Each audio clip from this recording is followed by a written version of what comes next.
l'image que je donne est sarcastique, c'est-à-dire c'est dramatique, mais je le présente comme ça pour que vous compreniez.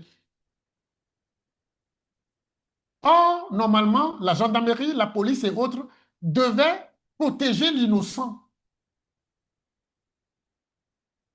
Ils ne devaient pas tuer l'innocent, ils ne devaient pas condamner l'innocent. Mais sur ce que je viens de vous dire là, vous voyez les dégâts qu'ils feront.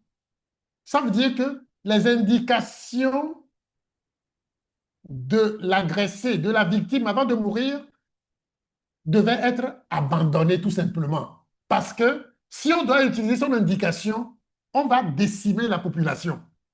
Puisque là, les gens aiment porter une chemise rouge. Et ça ne veut pas dire que chemise rouge veut dire coupable forcément. Vous voyez, on va tuer, razzia. C'est exactement ce que fait la mammographie. La mammographie,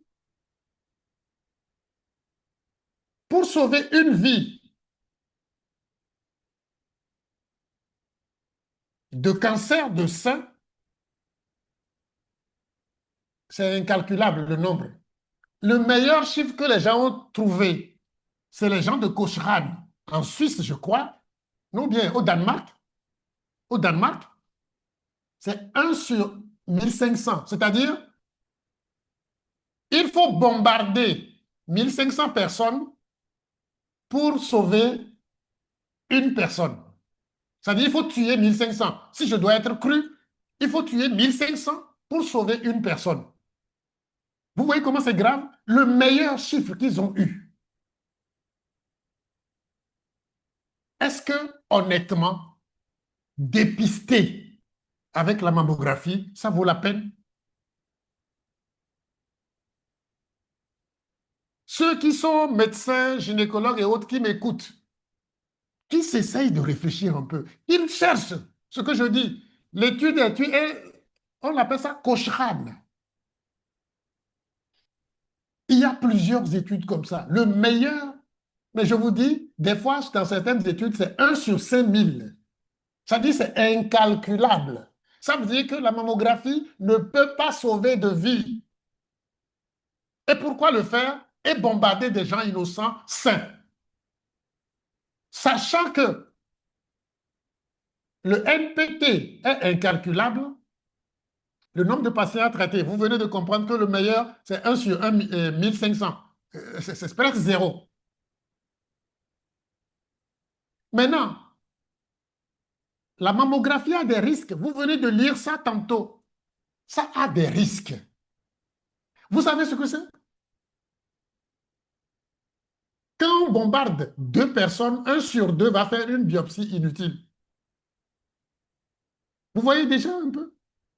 Et 1 sur 5, je ne parle pas de 1 sur 2000, hein, non, 1 sur 2, on va aller lui faire une biopsie inutile. 1 sur 5 va faire radiothérapie, chimiothérapie pour rien, c'est-à-dire pour mourir. Est-ce que ça vaut la peine de se permettre un responsable qui est prêté serment pour la vie des gens, exposer des gens à quelque chose d'aussi risqué si ce n'est pas le gain qui l'entoure?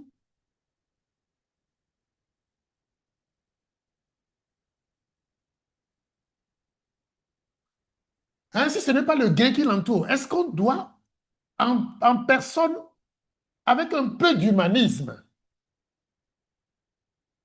on doit faire ça? Permettre de bombarder les gens avec des rayons qui peuvent donner la maladie qu'ils sont partis détecter. Je vous dis, le NPT, le meilleur, c'est 1 sur 1 500. Par contre, le MPA, c'est-à-dire le nombre de patients à risque, 1 sur 2 vont faire des biopsies inutiles, 1 sur 5 vont faire des chimios inutiles, totalement inutiles. Encore, ces chiffres-là sont des chiffres améliorés, traficotés, pour que ça ne soit pas trop dramatique, mais sur 1 sur même 1500, 1 sur 2, 1 sur 5, vous voyez la différence. On n'a pas besoin d'être mathématicien pour comprendre que c'est de l'arnaque.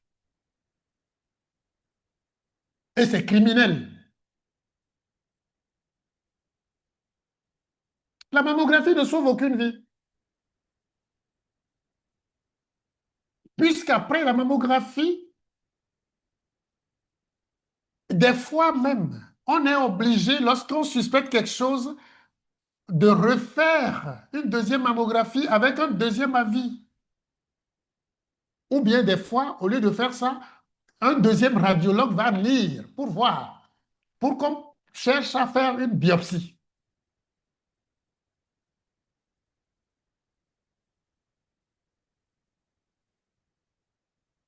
C'est difficile, hein, ce que vous entendez ce soir, c'est difficile, mais puisque vous avez des femmes, vous avez des mères, vous avez des filles, nous avons besoin de vos enfants, de vos petits-enfants, de vos arrière-petits-enfants pour que l'Afrique demain soit aussi un continent qui guide le monde, qui guide le développement. Mais il faut comprendre, malheureusement, je suis, c'est la mort dans l'âme que je le dis en tant que médecin, le médecin ne comprend rien du tout à ces statistiques de manipulation, des mensonges bien entourés, bien encadrés pour les pousser à agir en valorisant au lieu d'être des sécurisants. Au lieu d'être des sécurisants de leurs malades, ils sont des valorisants des laboratoires, inutilement, en vendant l'illusion de guérir le cancer du sein. J'en viens. Donc, vous comprenez que c'est de l'arnaque, totalement. Totalement. C'est pour ça, dans le dépistage, c'est pas bon du tout de faire. Il faut arrêter ça. Et il y a des pays comme la Suisse, le Danemark, le Canada et autres, ils ont déjà arrêté ce truc-là. Ils ne le font pas. Il y a bien d'autres pays qui l'ont interdit. Et pourquoi nous, pays pauvres, on continue de le faire? Parce qu'il y a des prébendes et on distribue de l'argent à des criminels qui sont complices d'homicides involontaires.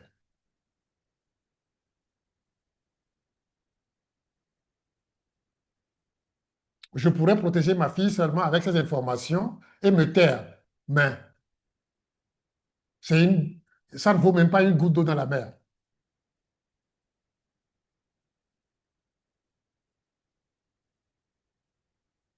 Vous voyez? Au cas où la mammographie devenait très suspecte,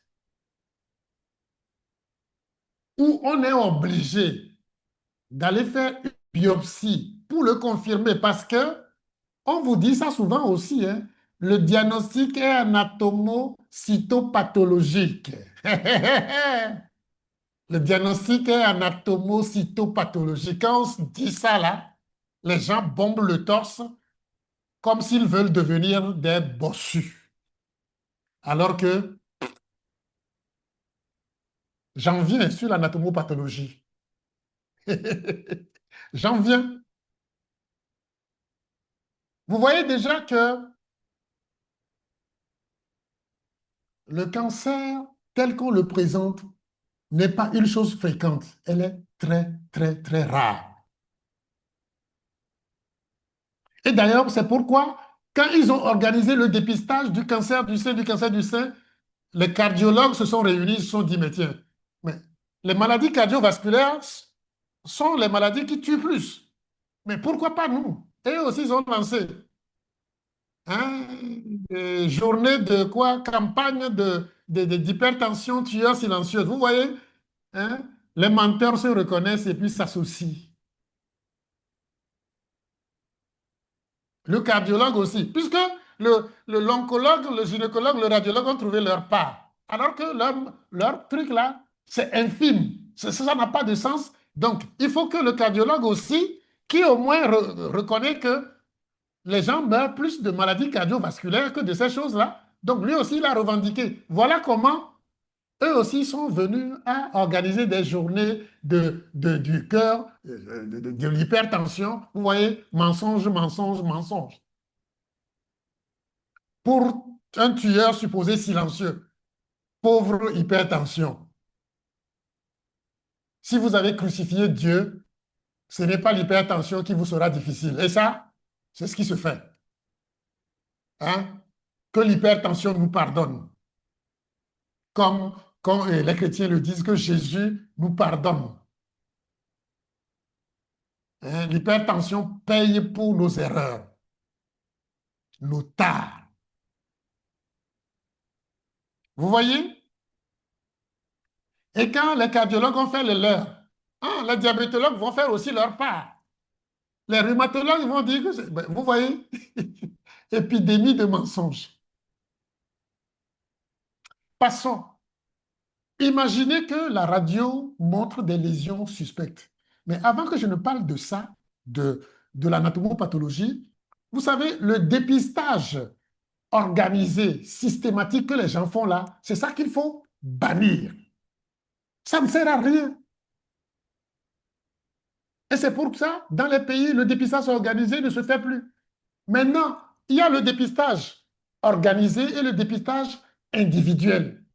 Le dépistage individuel, c'est quand la personne a des ressentis. Il va consulter et on le fait. C'est ce qu'on appelle le dépistage individuel. Le dépistage organisé, il faut bannir ça. Octobre rose, c'est pas octobre rose, octobre de mammographie tueuse.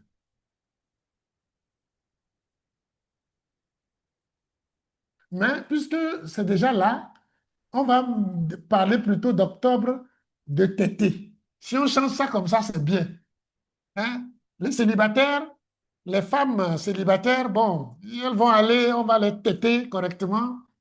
Les autres femmes vont téter des enfants des autres, ainsi de suite, ainsi de suite. Vous voyez un peu? C'est le dépistage organisé dont je parle. Parce que quelqu'un qui ressent quelque chose, la mammographie aide au diagnostic, même si ça ne pose pas le diagnostic, puisque le diagnostic est anatomopathologique, cytopathologique. C'est ce qu'on nous dit. Mais vous allez voir encore le biais lié à ça aussi.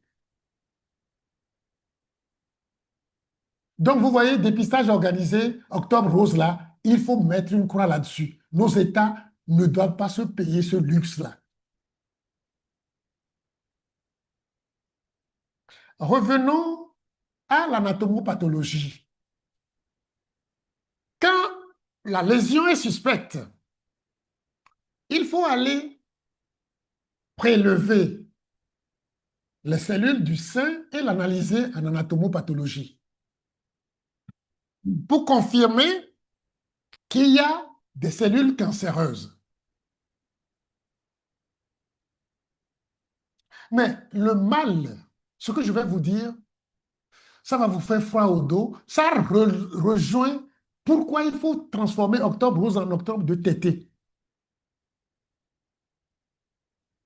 Aux États-Unis, en France et dans les pays développés, on a constaté que 30% des diagnostics du cancer sont des cancers, ce sont des carcinomes canalaires in situ. Je vais vous expliquer tout à l'heure. Carcinome canalaire in situ. Je vais écrire ça dans la salle.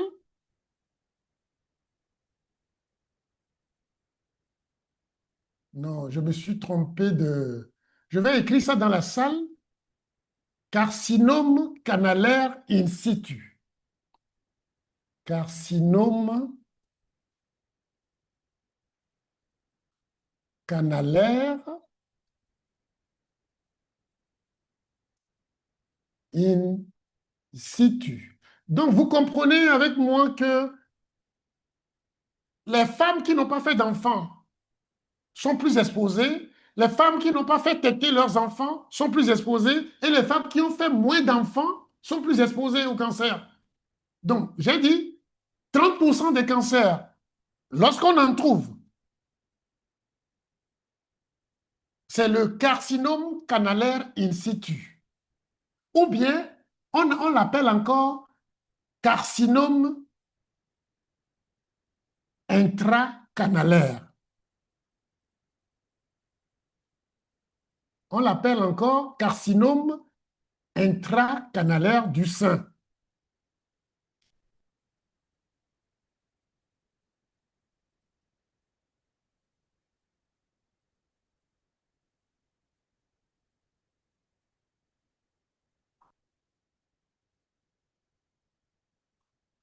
Carcinome intracanalaire du sein.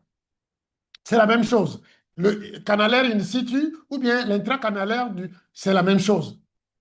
Mais qu'est-ce qu'on a constaté? Que ce cancer-là, quand on dit 30% aux États-Unis et autres, dans nos pays, là, c'est 80%, voire 90% des cancers du sein. C'est des faux cancers. Je répète encore, c'est des faux cancers. Je le dis encore, c'est des faux cancers.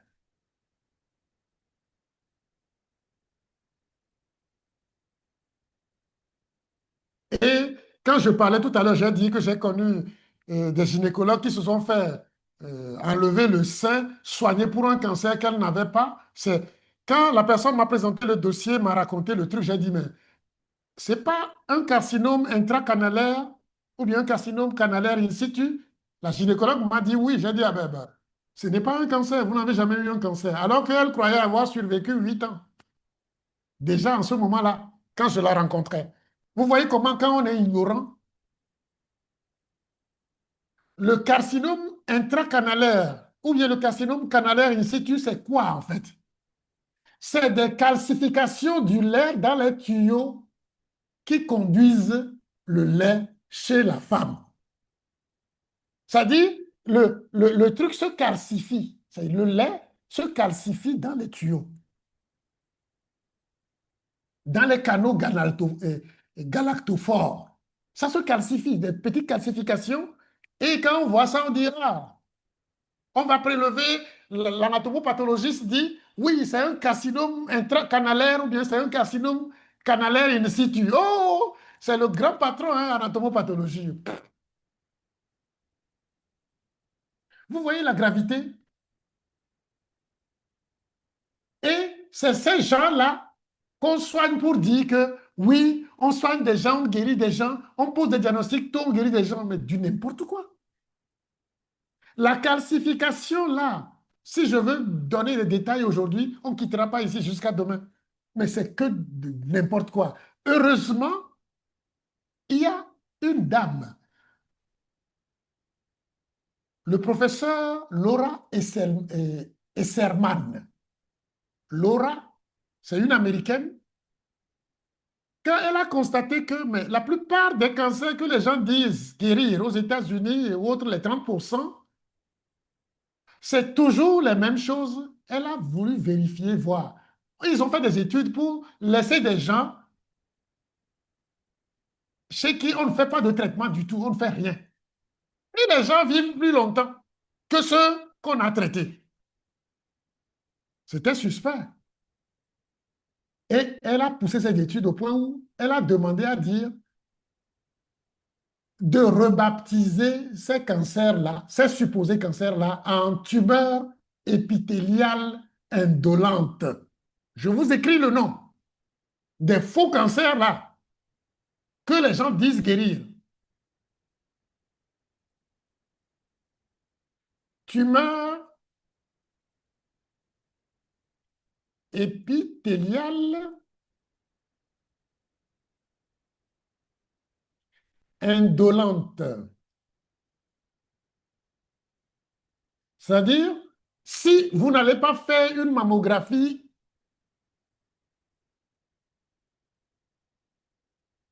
systématique, personne ne vous emmènerait.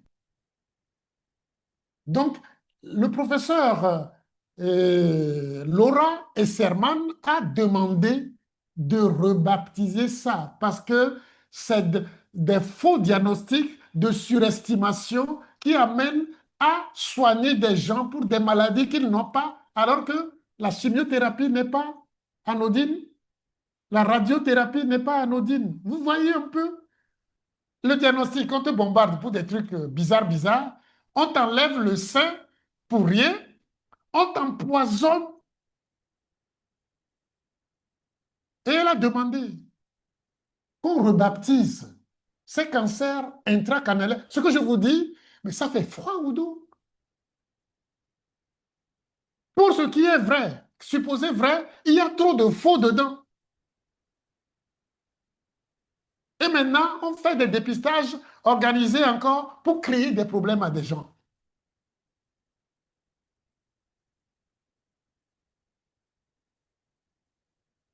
Hein?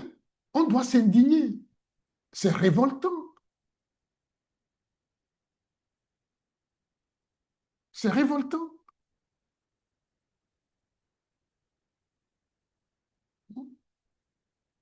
Prenez les résultats des gens d'Anapat, les résultats d'Anapat des gens des cancers du sein, vous allez voir. Prenez, dans nos pays, oh, oh, euh, tu vas croire que l'anatomopathologie est un magicien. Non, mais, pardon. Vous voyez un peu? Si déjà l'anatomopathologiste peut se tromper, et il se trompe de bonne foi, hein, pardon, de très bonne foi, parce que c'est comme ça qu'on lui a appris la chose. Hein? Beaucoup se disent des chercheurs, mais vous voyez, c'est des répétiteurs agrégés, titulaires. Ça n'enlève rien à leur souffrance et à leur subordination pour qu'ils arrivent là. C'est pas facile. Je ne conteste pas ça. Mais est-ce que c'est ça qui apporte la vérité, qui apporte la santé aux gens? Non. C'est ce que je critique. Vous voyez? Et je vous dis, soyez curieux. Vérifiez les résultats d'anatomopathologie, vous allez voir.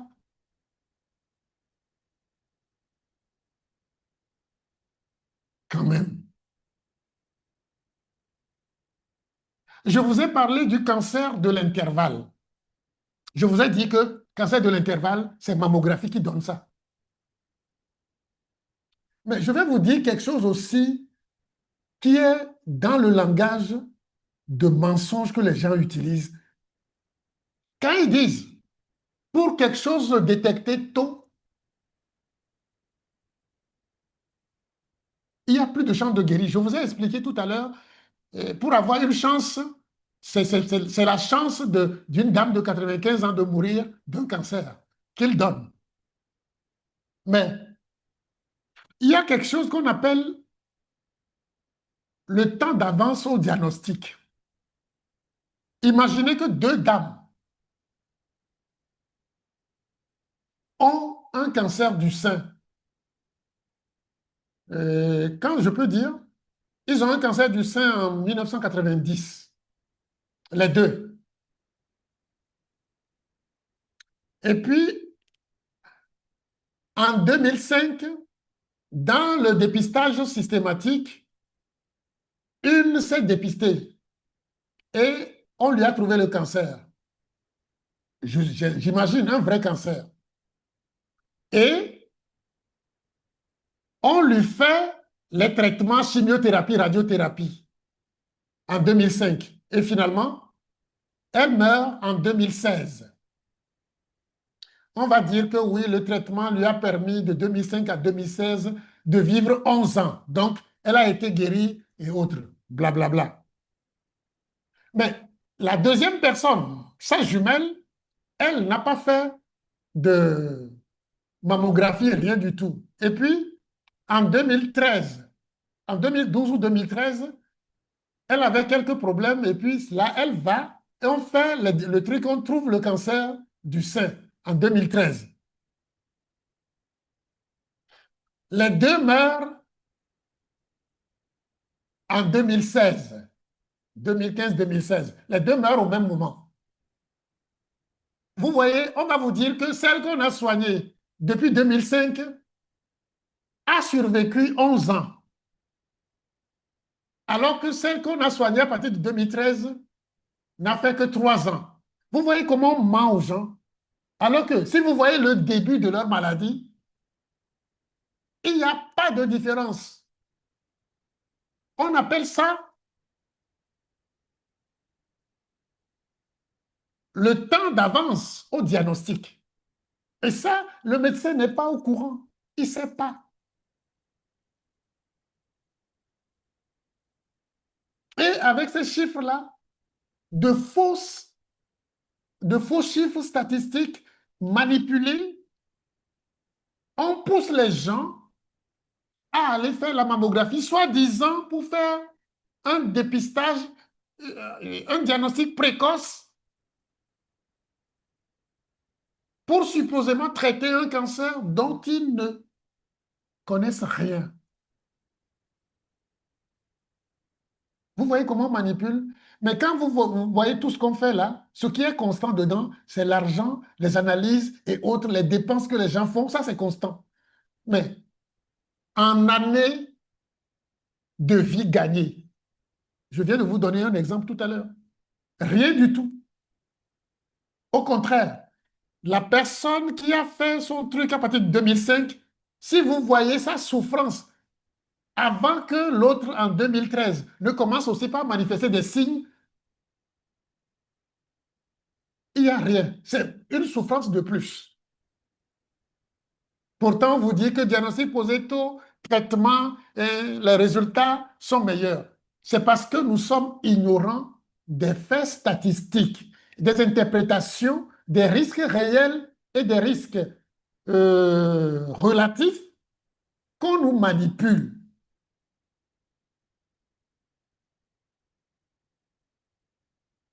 Mais vous allez croire qu'ils ne savent pas. Je vais faire une petite pause. On va me passer la vidéo 3, la vidéo 3', voir la vidéo 5 et vous allez préparer vos questions. Je vais vous répondre et on va continuer. Excusez-moi de vous déranger, je suis gynécologue sur le réseau, mais je suis surtout gynécologue dans la vraie vie. Est-ce que vous auriez une question à poser à un gynécologue maintenant? À partir de quand faut commencer à faire vérifier ses seins? Alors, il y a différents types de dépistage. Le dépistage organisé qui concerne toutes les femmes, même celles qui n'ont pas de facteur de risque, c'est de 50 à 74 ans par des mammographies tous les 2 ans. Mais le dépistage, c'est pas que ça. Il y a le dépistage individualisé. Les femmes qui ont des facteurs de risque particuliers, on va commencer plus tôt le dépistage et plus souvent. Et puis, il n'y a pas que les mammographies. À partir de 25 ans, il faut consulter au moins une fois par an, généraliste, sage-femme ou gynécologue, pour avoir un examen clinique. On va regarder, on va palper les seins, les aires ganglionnaires, pour voir s'il y a des signes anormaux. Et puis toi, tu peux, chez toi, une fois par mois, faire l'autopalpation. Après les règles, c'est mieux, parce que les seins sont moins sensibles et moins douloureux, pour voir si tu palpes une anomalie, une boule, à un endroit du sein, ou si tu vois quelque chose d'anormal. Et si tu vois quelque chose d'anormal, alors oui, il faut aller consulter rapidement pour faire d'autres examens. J'aimerais savoir quels sont les symptômes au cancer du sein, parce que je sais qu'il existe les boules au niveau des seins, mais je ne connais pas les autres symptômes. Quand on pense cancer du sein, on pense automatiquement boule, mais il n'y a pas que ça. Il y a des signes à l'inspection, en regardant ces seins. Ils sont asymétriques, si on perd le galbe, s'il est un peu moins rond en dessous par rapport à l'autre, si on voit que la peau est attirée un petit peu vers l'intérieur, s'il y a un écoulement au niveau du mamelon, tout ça, c'est des signes qui doivent alerter. La douleur, si elle est nouvelle, inhabituelle et d'un seul côté, elle doit aussi alerter et faire consulter. À partir du moment où il y a un phénomène nouveau, là, il faut consulter, ça peut être un signe d'alerte. Il le dit avec suffisance et un peu d'innocence. Parler de 25 ans et autres, je viens de vous en parler tout à l'heure. Vous voyez que, franchement, franchement, franchement,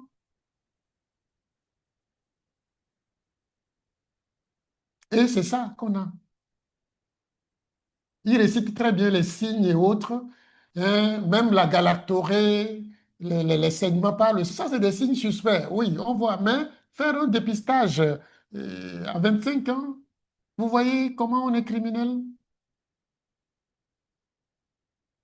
Quand on dit aux gens manger soja, manger ci, ça, sans savoir ce que les gens mangent, avec tout ce qu'on met dedans, vous voyez, quand je le dis, et que les ânes commencent pas à faire leur braiement sur moi, vous voyez ça? Passons de l'autre vidéo.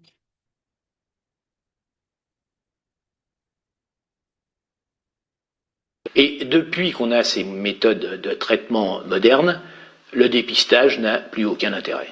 On découvre beaucoup de petits cancers qui en fait n'auraient jamais ennuyé le malade de sa vie durant.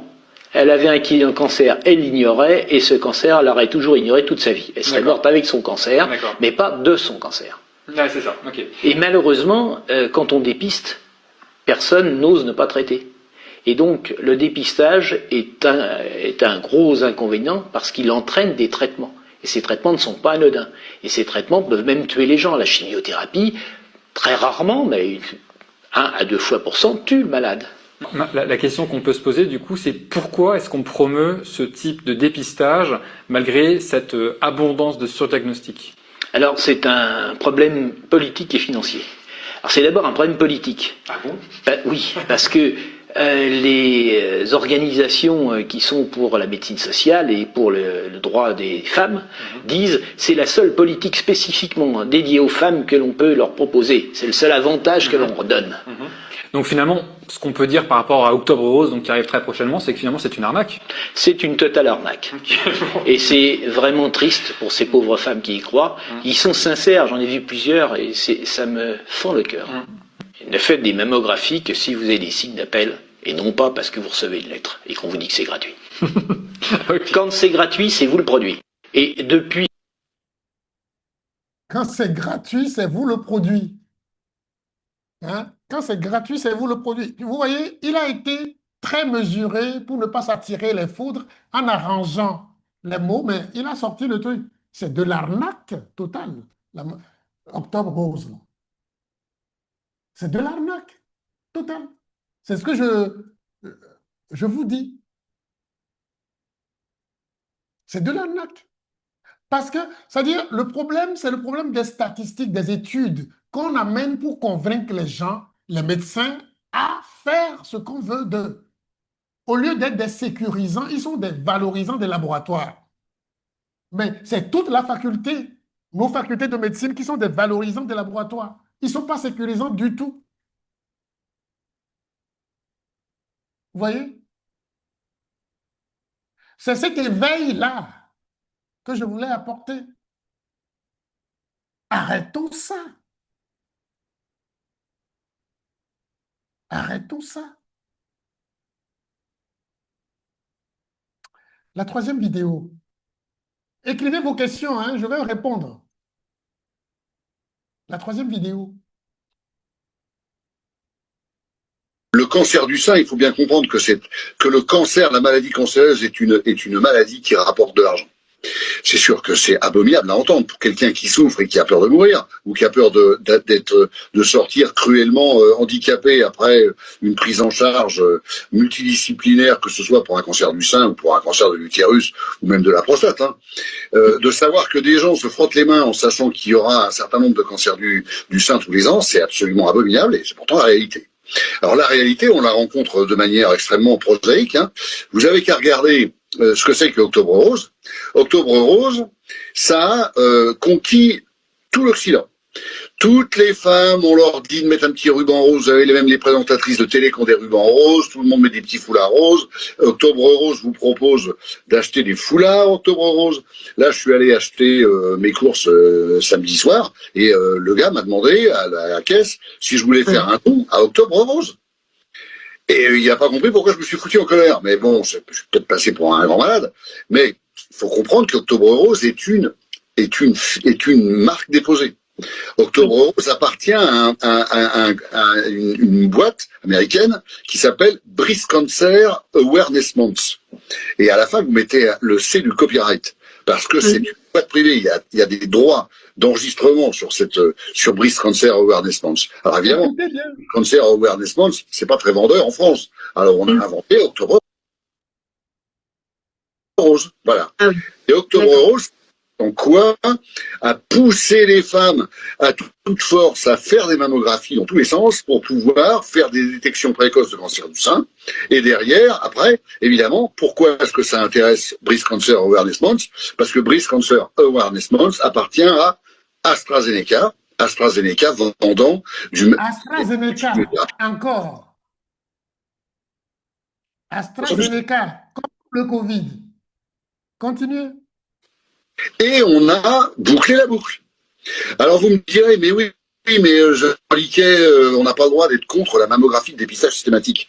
Eh bien, je prétends que si, on a le droit et on a même le devoir d'être contre les mammographies systématiques, particulièrement les sujets jeunes, parce que d'abord, elles vont en recevoir plusieurs dizaines au bout de leur vie, et que ces examens envoient des rayons X cancérigènes. Ça, c'est la première chose. Ensuite, il faut comprendre que la mammographie systématique a des effets indésirables catastrophiques. D'abord, parfois, elle se trompe. C'est-à-dire qu'elle vous annonce que vous avez peut-être un cancer. Donc, vous imaginez la tête que vont faire les femmes. Quand on leur dit c'est peut-être cancéreux, on va aller chercher la tumeur. Bon, le temps qu'il y ait une réservation du bloc, que le chirurgien soit prêt, etc., il va y avoir plusieurs semaines qui vont passer et les femmes vont complètement dépérir, voire même pour certaines tomber dans la dépression complète parce qu'on leur a fait un diagnostic de cancer et qu'en plus on les prend pas en charge. Donc ça, c'est le premier problème, c'est les faux diagnostics qui poussent énormément de femmes à se faire une mammo et derrière une chirurgie, alors qui va être une tumorectomie. On va pas aller bien loin. Et en général, ça s'arrêtera là, mais je peux vous dire que quand une femme attend 45 jours ou 2 mois pour se faire une tumorectomie, elle est plus la même quand elle est rentrée que quand elle est sortie. Donc en admettant que rien ne se passe en post-opératoire, ça va bien se passer. Mais parfois, les femmes ont des séquelles de leur tumeur. Des séquelles douloureuses, des séquelles esthétiques. Tout ça pour rien, parce qu'elles n'avaient pas de cancer. Alors ça, c'est la partie la moins grave. J'ai envie de dire la moins grave. C'est le faux diagnostic. Après, il y a le vrai diagnostic par excès. Ça, c'est catastrophique. C'est-à-dire que c'est des femmes, on leur a fait un diagnostic de cancer réel. Ça, c'est plus dur à comprendre. Mais néanmoins, il va falloir comprendre. Parce que si on veut sortir du piège, il faut que toutes les femmes aient cette notion dans la tête. Il existe des cancers du sein totalement indolents, voire même des cancers du sein qui sont capables d'involuer complètement et disparaître. Et donc ces cancers-là ne sont pas du tout des cancers sur lesquels il faut se jeter, Parce que je vous rappelle que quand le chirurgien va faire un diagnostic positif de cancer, après, il va appliquer des règles de prise en charge, dans lequel on va aller chercher le ganglion sentinelle sous le bras, on va aller faire une tumorectomie élargie, on va enlever plus de sein, on va peut-être même faire une chimiothérapie adjuvante, une radiothérapie complémentaire, là, ça rigole plus. Vous voyez, quand c'est des prises en charge comme ça, ultra agressives, pour des cancers qui peut-être auraient disparu spontanément, ben c'est catastrophique. C'est catastrophique, parce qu'en plus, ces femmes-là, on peut les perdre. Il y a des décès de femmes en post-opératoire qui ont été prises en charge, puis qu'on fait une fibrose, par exemple, du poumon ou du péricarde. Quand on leur a fait leur irradiation mammaire, on leur a abîmé le cœur ou le poumon. Donc, quand c'est pour un cancer agressif, c'est logique, mais quand c'est pour un cancer qui ne l'est pas, c'est catastrophique. Vous voyez que les gens sont conscients du problème que je pose. Mais le vrai problème, c'est les données des études statistiques qu'on balance avec des tirés à part dans les journaux, qu'on balance dans nos facultés. C'est ça le problème. Et le médecin ne comprend pas parce qu'il ne sait pas demander dans quelles circonstances l'étude a été faite, quel est l'échantillonnage, comment le truc a été fait, l'âge, ils ne connaissent pas. Il suffit qu'on leur dise étude en double aveugle, paf, c'est parole de l'évangile. Alors qu'il y a des détails de l'expert qu'il faut avoir. Vous voyez, cancer du sein, c'est très, très, très rare. Et il y a des cancers qui jamais ne tueraient leurs patients. Les patients mourront avec leur cancer, mais pas de leur cancer. Ce que j'ai voulu faire comprendre, ce qu'il a dit, c'est qu'il y a, comme le professeur Laura Esserman, il y a trop de surdiagnostics, de faux cancers, de faux positifs. Et dans nos pays, avec les mammographes de 1800 là, et des radiologues qui ne savent rien, les diagnostics, c'est facile. Et la napate ajoute sa touche, comme mon chapeau qui est gancé là, et tout est dit. Mais ce qu'on ne vous dit pas, lorsqu'on vous dit que vous avez un cancer, si vous ne rejetez pas ce diagnostic, ce que les médecins font systématiquement, si on vous dit que vous avez un cancer et que vous ne rejetez pas ce diagnostic. Même quand c'est faux, vous allez vivre comme si vous avez le cancer et vous allez mourir avec votre cancer. Pas de votre cancer, mais avec votre cancer. Et ça se passe souvent. C'est pour ça le médecin, quand on lui pose un diagnostic, il va voir au moins 7 autres confrères avant de décider. Mais ça, c'est des choses qu'on ne vous dit pas. Le médecin doute toujours du diagnostic de son confrère. Ce qui veut dire qu'il sait qu'il y a quelque chose qui cloche. Pourquoi pas vous? Hein? Pourquoi pas vous? On m'a envoyé encore un message que mon truc sera restreint.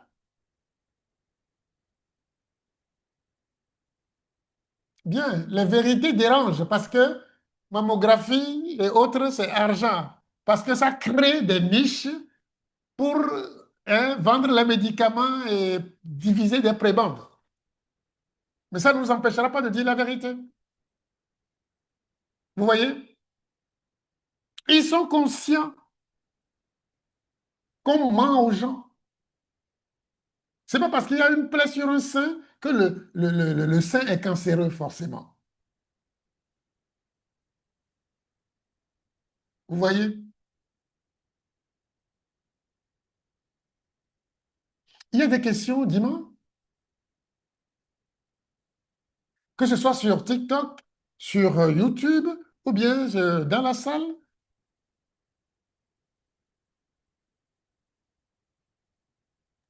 Oui, sur TikTok. Oui. Infiniment merci, docteur, pour ce partage. S'il vous plaît, quelle conduite à tenir pour les patients auxquels on a diagnostiqué le cancer du sein qui font le traitement aux chimiothérapies? On ne va pas entrer dans ces détails-là. Le partage d'aujourd'hui, c'est pour faire prendre conscience aux gens du danger de ce qui se passe. Maintenant, pour la prise en charge, lorsqu'on pose un vrai diagnostic, tu ne peux que te soumettre qu'à ce que tu as dans ton milieu. Seulement, si tu as l'ouverture d'esprit, tu ne feras pas la chimio ni la radiothérapie.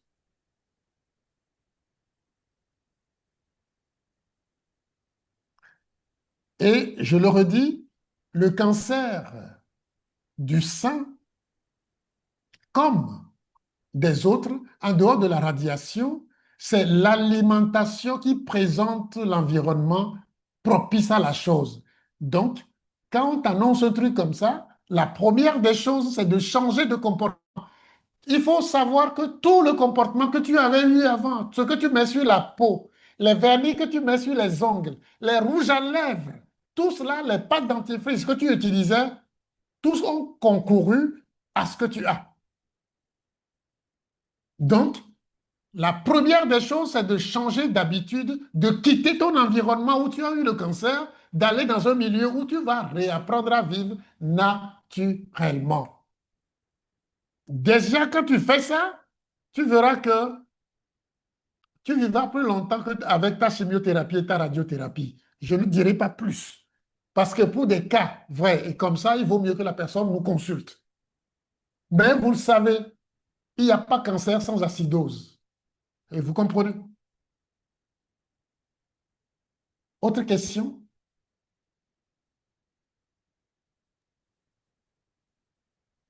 Comment savoir si le diagnostic posé est vrai ou faux? Eh bien, c'est pour ça, il faut faire la pharmacologie, il faut faire le test au pendule, il faut aller voir d'autres. Hein? C'est-à-dire, vous quittez, vous changez de médecin. Le médecin n'a pas le droit de vie et de mort sur vous. Donc, vous prenez d'autres avis. Vous faites le tour comme le médecin le fait. Je vous dis, un médecin, quand on lui pose un diagnostic grave, il voit 7 confrères d'abord pour être sûr que ce qu'on lui dit n'a pas changé entre-temps. Mais, pardon, tous les prêtres savent prier de la même manière. Les médecins, hein, la médecine est une religion. Tout le problème est là. S'il n'y a pas d'autres méthodes pour poser le diagnostic, comme la pharmacologie ou autres, les diagnostics quantiques, tu seras mangé à la même sauce.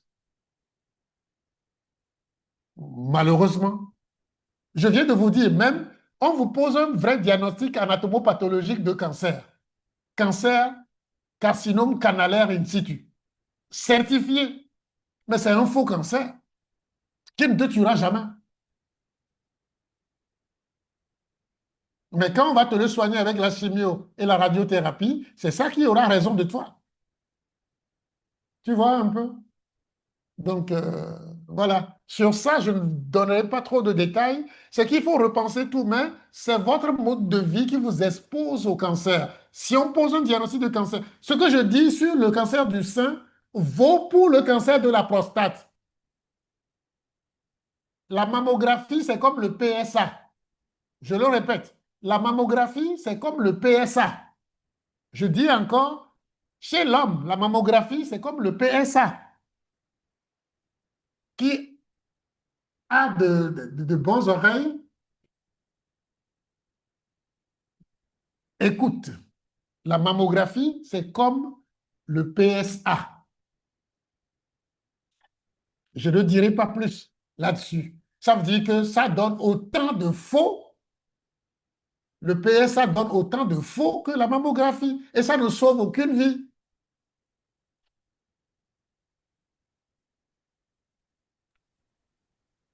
Et c'est même pire. Heureusement que le cancer de la prostate, son évolution est quand même très, très, très lente et lente. Ça fait que, comparé au cancer du sein, c'est presque insignifiant, mais concernant la mammographie comme élément de dépistage, le PSA aussi comme élément de dépistage du cancer de la prostate, c'est de l'arnaque. Ça sauve aucune vie. C'est pire que la mammographie. Je pèse mes mots. Et je le dis, s'il y a les urologues ici, les cancérologues, les gynécologues et autres qui sont qu'ils rentrent dans la salle et on va parler chiffres à l'appui. Aujourd'hui, on ne parle pas du cancer de la prostate, on parle du cancer du sein. Mais je vous le dis, cancer du sein, cancer de la prostate, c'est même pipe, même tabac.